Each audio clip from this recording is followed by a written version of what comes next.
Halo sahabat Indonesia, hari ini saya mengunjungi Anda dalam Opini Rudi. Saya sedang berduka sebetulnya. Tadi saya membaca sebuah berita kecil sebetulnya di Medan, Sumatera Utara. Ada pertunjukan jaran kepang, itu pertunjukan budaya kesenian asli dari Jawa sebetulnya.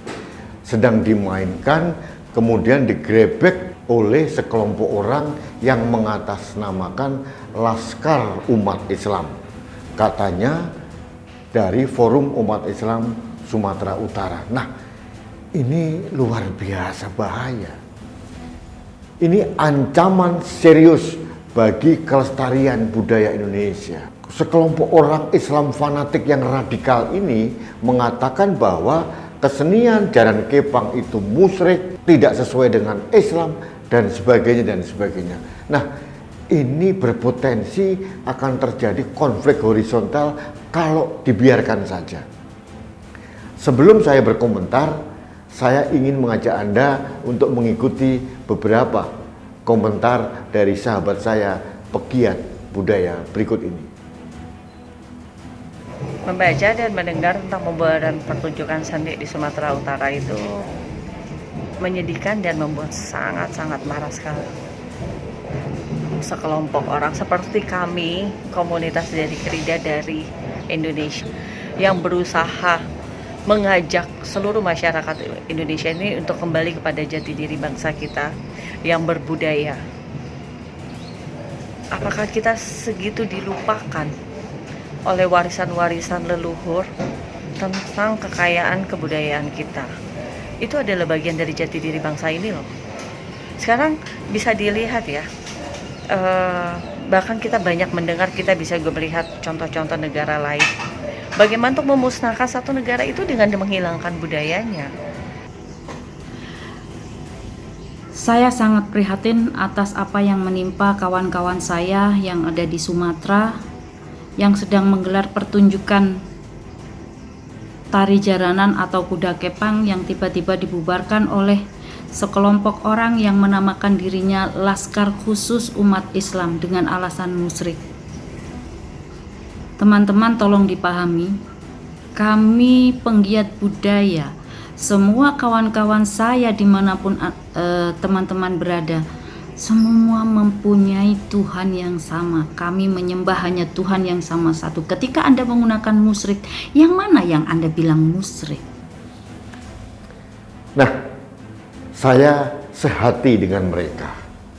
Karena bagi saya, ini adalah ancaman yang sangat serius bagi kelestarian budaya Indonesia, budaya Nusantara. Sahabat Indonesia, saya ingat pada saat Islam masuk ke Nusantara yang dibawa oleh Wali Songo, saya melihat mereka justru menggunakan budaya kita untuk masuk, dan akhirnya Islam bisa diterima oleh penduduk lokal yaitu Indonesia. Sunan Kalijogo menggunakan wayang, Sunan Bonang sama menggunakan tembang-tembang Jawa. Dan inilah Islam Nusantara. Ini yang dicoba diberantas oleh kelompok-kelompok Islam radikal yang mempunyai pemahaman sempit. Mereka sangat melukai perasaan para pembawa Islam di Nusantara ini. Kelakuan mereka tidak bisa diterima. Nah, bagi saya, kalau negara tidak melakukan tindakan nyata, apa yang terjadi di Sumatera Utara, di Medan, meskipun peristiwa kecil, ini akan menjadi bola salju dan akan menggerus dan akan melawan budaya Nusantara. Dan ini yang saya khawatirkan. Sahabat Indonesia, akhir-akhir ini saya merasakan ada arus kuat Arabisasi di Indonesia ini. Bukan hanya dari segi tata cara berpakaian, laki-laki maupun perempuan, tapi juga dari mindset atau cara berpikir. Beberapa orang yang saya lihat sudah tidak mencerminkan keindonesiaannya. Tidak ada yang menyalahkan orang beragama mengimani agama apapun di Indonesia. Tapi harus diingat bahwa Kita tetap orang Indonesia. Seperti saya 100% Islam, tapi saya 100% Indonesia. Saya 100% mendukung budaya Nusantara. Harusnya seperti ini. Kita jangan keluar dari jati diri kita. Apa yang terjadi dengan anak cucu kita nanti kalau ini dibiarkan terus-menerus seperti ini? Bagi saya, budaya dan agama tidak boleh dipertentangkan. Yang paling benar adalah dipersandingkan. Budaya itu adalah ibaratnya bumi dan agama ibaratnya langit, saling melindungi dan saling melengkapi. Betapa indahnya zaman Sunan Kalijogo, Sunan Bonang, Sunan Kudus, dan Wali Songo yang lain. Mereka, beliau-beliau ini sangat menghormati budaya lokal, budaya Nusantara. Nah, dengan arus besar Arabisasi yang agak sesat yang dibawa oleh pendakwah-pendakwah yang radikal ekstrim ini, semuanya jadi kacau balau. Seolah-olah budaya menjadi ancaman. Sahabat Indonesia, ini yang harus menjadi perhatian kita semua. Bukan hanya bagi negara, tapi juga kita semua sebagai warga bangsa. Kita harus melawan. Jangan sampai keberadaan agama apapun menggerus keberadaan budaya Nusantara. Ini yang harus kita perjuangkan. Kita tetap harus menjadi manusia beragama, tapi kita harus tetap menjadi manusia yang berbudaya. Itu menurut saya.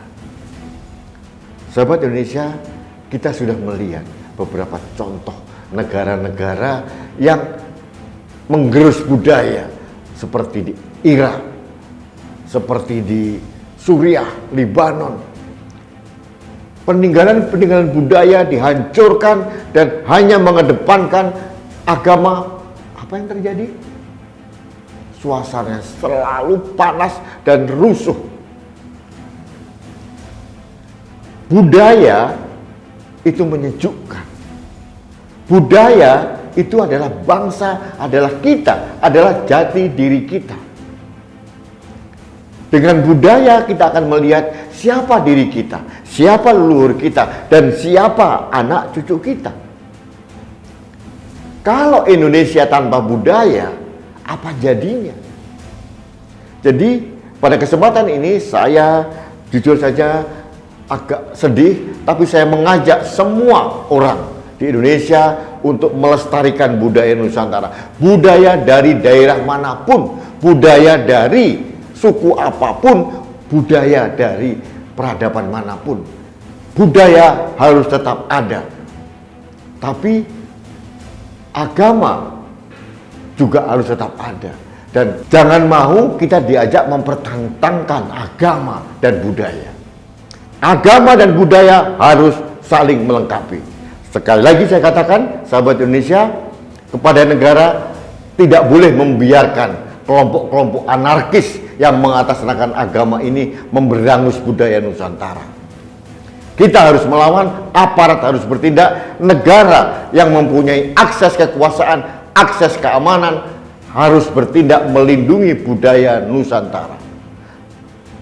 Sekali lagi saya katakan, kita sebagai manusia Indonesia harus menjadi manusia beragama. Tapi sebagai makhluk Nusantara, kita harus tetap menjadi manusia yang berbudaya. Demikian sahabat Indonesia, opini saya mudah-mudahan didengar oleh beberapa pegiat budaya dan pemerintah, juga aparat keamanan negara, agar melindungi kelestarian dan keberlangsungan budaya Nusantara. Bukan hanya budaya seni, tapi budaya-budaya yang lain. Budaya sikap, budaya benda maupun budaya tidak benda. Ini yang harus kita lindungi. Budaya kuliner, budaya wastra, semuanya adalah budaya peninggalan leluhur kita. Karena dengan budaya kita bisa bercerita seperti apa Indonesia kepada anak cucu kita nanti. Terima kasih. Inilah opini saya. Jangan lupa like, subscribe, komen, dan share setiap postingan kanal Anak Bangsa. Karena melalui kanal ini, Anda dan saya dan kita semua ada kesempatan untuk menjaga Indonesia. Terima kasih. Salam damai. Rudi Eskam.